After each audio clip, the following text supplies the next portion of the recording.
অভিনয়ে ধারাবাহিক ব্যর্থতা, এবার আর্মি হচ্ছেন সালমান খান।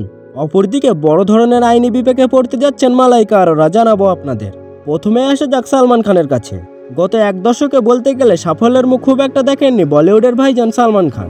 টানা ব্যর্থতার পর ক্যারিয়ারের কঠিন সময়ের মধ্যে দিয়ে যাচ্ছেন এই মেগাস্টার। তার সর্বশেষ সিনেমা সিকান্দার বক্স অফিসে মুখ থুবড়ে পড়েছে। এরপরই বেশ সতর্ক অবস্থান অবলম্বন করার সিদ্ধান্ত নিয়েছেন ভাইজান। ভক্তদের জানিয়েছে এখন থেকে গল্প বেছেই কাজ করবেন। আর তারই পরিপ্রেক্ষিতে এবার আর্মি অফিসারের ভূমিকায় অভিনয় করতে চলেছেন সালমান। ভারতীয় গণমাধ্যমের রিপোর্ট অনুসারে এমনটাই জানা যাচ্ছে। রিপোর্ট বলছে নির্মাতা অপূর্ব লাখিয়ার পরবর্তী প্রজেক্টে কাজ করতে যাচ্ছেন সালমান খান। অভিনেতার ঘনিষ্ঠ সূত্র জর্ডি পাটালের মাধ্যমে সালমান খানের সঙ্গে অপূর্ব লাখিয়ার পরিচয় হয়। সেখানে ইন্ডিয়াস মোস্ট ফিয়ারলেস 3 উপন্যাস নিয়ে আড্ডা চলাকালীন সালমান এই বইয়ের চিত্রনাট্যের ভাবনায় নাকি আগ্রহী হয়ে ওঠেন। জানা গেছে সালমান গলওয়ান উপত্যকার 2022 সালের সংঘর্ষের প্রেক্ষাপটে এক সেনা অফিসারের চরিত্রে অভিনয় করার ভাবনায় বেশ আগ্রহী প্রকাশ করেছেন। যদি সব ঠিকঠাক চলে 2025 সালের দ্বিতীয়ার্ধেই সিনেমার শুটিং শুরু হতে পারে। কবির খান ও আলী আব্বাস জাফরের মতো পরিচিত পরিচালকদের সিনেমার প্রস্তাব পেয়েও সালমান এই নতুন পরিচালকের প্রজেক্টকে বেছে নিয়েছেন।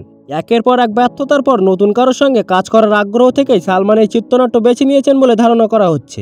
এতে সালমান ছাড়াও থাকবেন আরও 4 জন দক্ষ অভিনেতা। সালমান খানকে নিয়ে সর্বশেষ গুঞ্জন ছিল দক্ষিণের নির্মাতা অ্যাডলির সঙ্গে একটি অ্যাকশনধর্মী সিনেমা বানাতে যাচ্ছেন তিনি। অ্যাডলির 600 কোটি টাকার প্রজেক্টে সালমানকে নেওয়ার পরিকল্পনা থাকলেও প্রযোজনা সংস্থা সেই ঝুঁকি নিতে রাজি হননি। এরই মধ্যে নতুন আশার আলো জ্বালাতে এগিয়ে এসেছেন পরিচালক অপূর্ব লাখিয়া। যদিও আসন্ন সিনেমা প্রসঙ্গে এখনও কোনো বক্তব্য দেননি অপূর্ব লাখিয়া। সালমান খানের মুখ থেকেও শোনা যায়নি তার পরবর্তী কাজের নাম। তবে গুঞ্জন সত্যি হলে শিগগিরই সালমান ভক্তরা তাকে সেনা অফিসারের ভূমিকায় দেখতে যাচ্ছেন। অপরদিকে বড় ধরনের আইনি বিবেকে পড়তে যাচ্ছেন বলিউড অভিনেত্রী মালাইকা আরোরা। মামলার পরবর্তী শুনানিতে হাজির না হলেই তার বিরুদ্ধে জামিন অযোগ্য গ্রেপ্তারি পরোয়ানা জারির নির্দেশ দিয়েছেন মুম্বাইয়ের আদালত। 2012 সালের একটি মামলার শুনানিতে এই আদেশ দেন আদালত। আগামী 9 জুলাই মামলার পরবর্তী শুনানির দিন ধার্য রয়েছে। ওই দিন হাজির না হলেই মালাইকার বিরুদ্ধে এ পরোয়ানা জারি হবে। গেল 29 এপ্রিল মামলার শুনানিতে হাজির ছিলেন না মালাইকা।